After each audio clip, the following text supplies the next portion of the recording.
राम राम राम राम राम राम राम राम राम नारायण नारायण। श्री भगवानुवाच इमं विवस्वते योगं प्रोक्तवानहमव्ययम् विवस्वान् मनवे प्राह मनुरेक्ष्वाकवे ब्रवीत्। पहला श्लोक। श्री भगवान बोले, मैंने इस अविनाशी योग को सूर्य से कहा था। फिर सूर्य ने अपने पुत्र वैवस्वत मनु से कहा और मनु ने अपने पुत्र राजा इक्ष्वाकु से कहा। व्याख्या।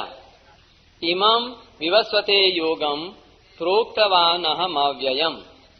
भगवान ने जिन सूर्य, मनु और इक्ष्वाकु राजाओं का उल्लेख किया है वे सभी गृहस्थ थे और उन्होंने गृहस्थाश्रम में रहते हुए ही कर्मयोग के द्वारा परम सिद्धि प्राप्त की थी। अतः यहाँ के इमं अव्ययम योगम पदों का तात्पर्य पूर्व प्रकरण के अनुसार तथा राज परंपरा के अनुसार कर्मयोग लेना ही उचित प्रतीत होता है। यद्यपि पुराणों में और उपनिषदों में भी कर्मयोग का वर्णन आता है, तथापि वह गीता में वर्णित कर्मयोग के समान सांगोपांग और विस्तृत नहीं है। गीता में भगवान ने विविध युक्तियों से कर्मयोग का सरल और सांगोपांग विवेचन किया है। कर्मयोग का इतना विशद वर्णन पुराणों और उपनिषदों में देखने में नहीं आता।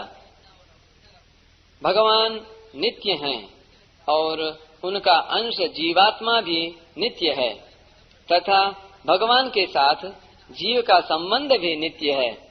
अतः भगवत प्राप्ति के सब मार्ग भी नित्य हैं, अर्थात योग मार्ग, ज्ञान मार्ग, भक्ति मार्ग आदि भी नित्य हैं। टिप्पणी। गीता के 8वें अध्याय में भगवान ने शुक्ल और कृष्ण दोनों गतियों को भी नित्य बताया है। शुक्ल कृष्णे गति ह्येते जगतः शाश्वते मते। यहाँ अव्ययम पद से भगवान कर्मयोग की नित्यता का प्रतिपादन करते हैं। परमात्मा के साथ जीव का स्वतः सिद्ध संबंध है, यानी नित्य योग है। जैसे पतिव्रता स्त्री को पति की होने के लिए करना कुछ नहीं पड़ता, क्योंकि वह पति की तो है ही। ऐसे ही साधक को परमात्मा का होने के लिए करना कुछ नहीं है, वह तो परमात्मा का है ही। परंतु अनित्य क्रिया, पदार्थ, घटना आदि के साथ जब वह अपना संबंध मान लेता है, तब उसे नित्य योग अर्थात परमात्मा के साथ अपने नित्य संबंध का अनुभव नहीं होता। अतः उस अनित्य के साथ माने हुए संबंध को मिटाने के लिए कर्मयोगी शरीर, इंद्रियां, मन, बुद्धि आदि मिली हुई समस्त वस्तुओं को संसार की ही मानकर संसार की सेवा में लगा देता है। वह मानता है कि जैसे धूल का छोटा से छोटा कण भी विशाल पृथ्वी का ही एक अंश है, ऐसे ही यह शरीर भी विशाल ब्रह्मांड का ही एक अंश है। ऐसा मानने से कर्म तो संसार के लिए होंगे, पर योग, नित्य योग अपने लिए होगा, अर्थात नित्य योग का अनुभव हो जाएगा। भगवान विवस्वते प्रोक्तवान पदों से साधकों को मानो यह लक्ष्य कराते हैं कि जैसे सूर्य सदा चलते ही रहते हैं, अर्थात कर्म करते ही रहते हैं और सबको प्रकाशित करने पर भी स्वयं निर्लिप्त रहते हैं, ऐसे ही साधकों को भी प्राप्त परिस्थिति के अनुसार अपने कर्तव्य कर्मों का पालन स्वयं करते रहना चाहिए और दूसरों को भी कर्मयोग की शिक्षा देकर लोक संग्रह करते रहना चाहिए, पर स्वयं उनसे निर्लिप्त रहना चाहिए, अर्थात निष्काम, निर्मम और अनासक्त रहना चाहिए। सृष्टि में सूर्य सबके आदि हैं। सृष्टि की रचना के समय भी सूर्य जैसे पूर्व कल्प में थे वैसे ही प्रकट हुए। सूर्या चंद्रमसौ धाता यथा पूर्वम कल्पयत। उन सबके आदि सूर्य को भगवान ने अविनाशी कर्मयोग का उपदेश दिया। इससे सिद्ध हुआ कि भगवान सबके आदि गुरु हैं और साथ ही कर्मयोग भी अनादि है। भगवान अर्जुन से मानो यह कहते हैं कि मैं तुम्हें जो कर्मयोग की बात बता रहा हूँ वह कोई आज की नई बात नहीं है। जो योग सृष्टि के आदि से अर्थात सदा से है उसी योग की बात मैं तुम्हें बता रहा हूँ।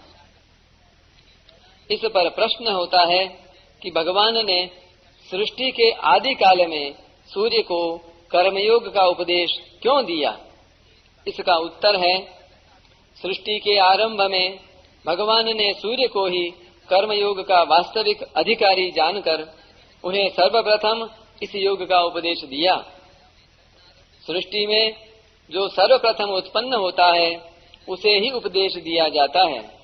जैसे ब्रह्मा जी ने सृष्टि के आदि में प्रजाओं को उपदेश दिया।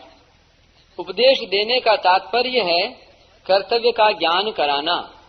सृष्टि में सर्वप्रथम सूर्य की उत्पत्ति हुई, फिर सूर्य से समस्त लोक उत्पन्न हुए। सबको उत्पन्न करने वाले सूर्य को सर्वप्रथम कर्मयोग का उपदेश देने का अभिप्राय उनसे उत्पन्न संपूर्ण सृष्टि को परंपरा से कर्मयोग सुलभ करा देना था। इस पर एक टिप्पणी। शास्त्रों में सूर्य को सविता कहा गया है, जिसका अर्थ है उत्पन्न करने वाला। पाश्चात्य विज्ञान भी सूर्य को संपूर्ण सृष्टि का कारण मानता है। सूर्य संपूर्ण जगत के नेत्र हैं, उनसे ही सबको ज्ञान प्राप्त होता है एवं उनके उदित होने पर प्रायः समस्त प्राणी जागृत हो जाते हैं और अपने अपने कर्मों में लग जाते हैं। सूर्य से ही मनुष्यों में कर्तव्य परायणता आती है। सूर्य को संपूर्ण जगत की आत्मा भी कहा गया है। सूर्य आत्मा जगतस्तस्थुखश्च। इस पर एक टिप्पणी है।